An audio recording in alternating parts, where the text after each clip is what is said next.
Bonjour à tous. Aujourd'hui, on va voir une autre séance de travaux pratiques. Alors aujourd'hui, la séance d'aujourd'hui va porter sur les différents types de classification d'images. Alors, comme toujours, on va faire la classification. Il est possible de faire une classification. Sinon, les différents types de classification qu'on a, à savoir la classification supervisée, la classification non supervisée, sur l'extension semi-automatic classification plugin de QGIS. Et c'est l'ordre de la séance d'aujourd'hui, c'est le sujet de la séance d'aujourd'hui. Voilà. Ici, on a déjà, depuis le début, je pense qu'on sait déjà faire une composition colorée, on sait déjà calculer le NDVI qui va nous permettre de différencier plus ou moins les différents types. Voilà, la végétation, la santé de la végétation et tout. On a vu comment il faut faire les pré-traitements, les corrections atmosphériques, radiométriques. On a vu également comment traiter les images satellitaires du type Landsat 7 qui viennent avec des rayures et tout. Aujourd'hui, la séance d'aujourd'hui, comme je l'ai dit tantôt, va porter sur la classification supervisée.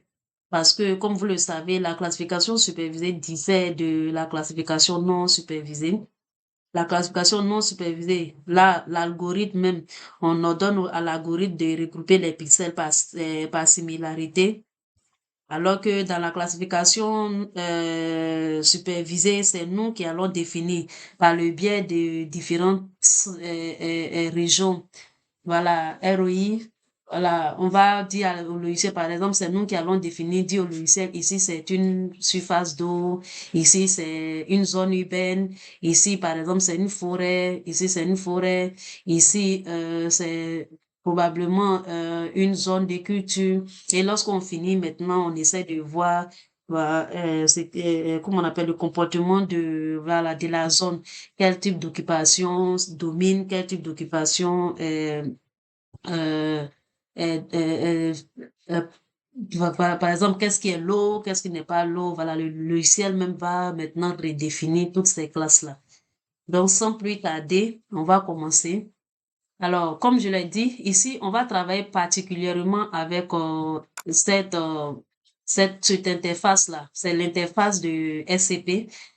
J'ai déjà dit dans une de mes vidéos, si vous ne savez pas comment afficher cette interface-là chez vous, c'est simple, vous venez dans Vue, voilà, pour ceux qui sont en français, voilà, sinon chez moi c'est Vue, vous venez dans Panneau, pour ceux qui sont toujours en français, vous pouvez cocher tout ce que vous voulez afficher sur votre interface de QGIS. C'est-à-dire, si je désélectionne ça tout à l'heure, vous allez voir que cette interface-là ne sera plus là. Maintenant, quand je veux qu'elle s'affiche, que l'interface, voilà, qui s'affiche, on va venir dans panneau et il suffit de simplement cocher SCP.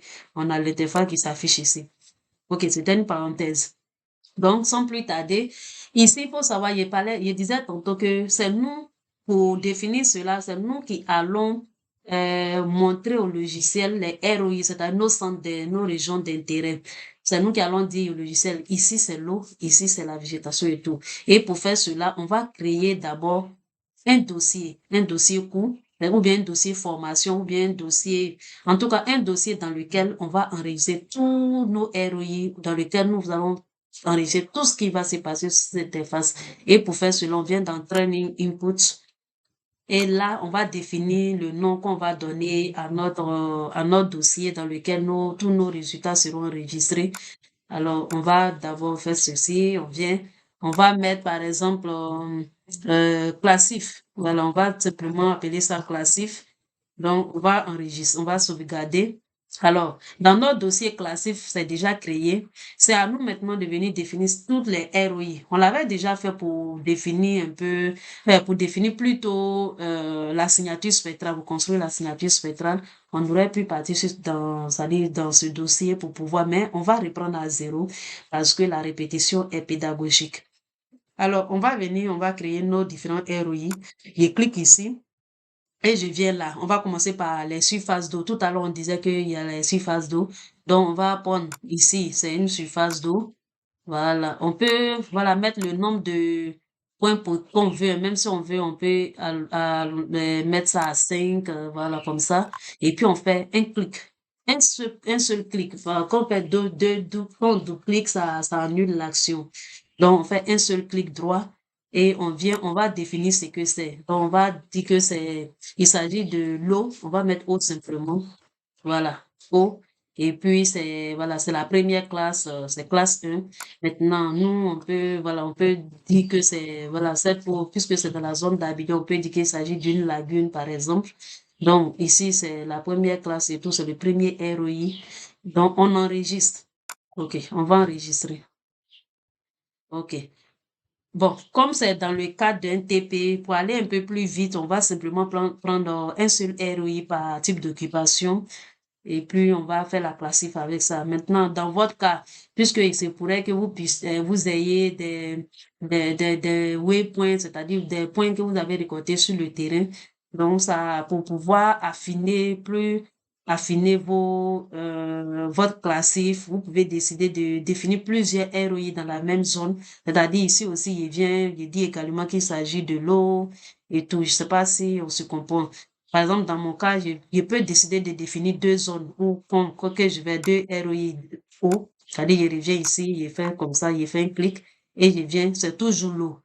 Maintenant, c'est le deuxième ROI, donc OK, j'enregistre.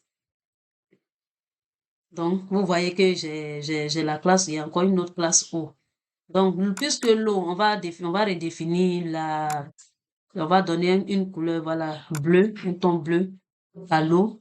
On va venir maintenant créer un deuxième type. Le deuxième type, par exemple, on va l'appeler végétation, puisque c'est le type dominant dans notre zone. On va mettre végétation simplement. Maintenant, plus tard, vous pouvez décider, par exemple, de substituer ça, par exemple, en culture, forêt, par exemple, et tout. Bon, on va mettre végétation. Végétation. euh, Végétation ici, on vient, là, le type de végétation, nous, on ne sait toujours pas. Donc, puisqu'on va pas substituer, on va pas créer plusieurs types, on va mettre végétation encore. Euh, on va mettre végétation. Maintenant, ici, c'est le deuxième, voilà, c'est le deuxième type. Et ici, c'est voilà, la première classe du deuxième type et on vient, on enregistre. Donc, vous allez voir que c'est un autre maintenant qui va dire, OK, donc on a créé une classe en végétation. L'autre classe était l'eau. Ici, on a créé une classe végétation. OK, donc on continue dans la prochaine vidéo.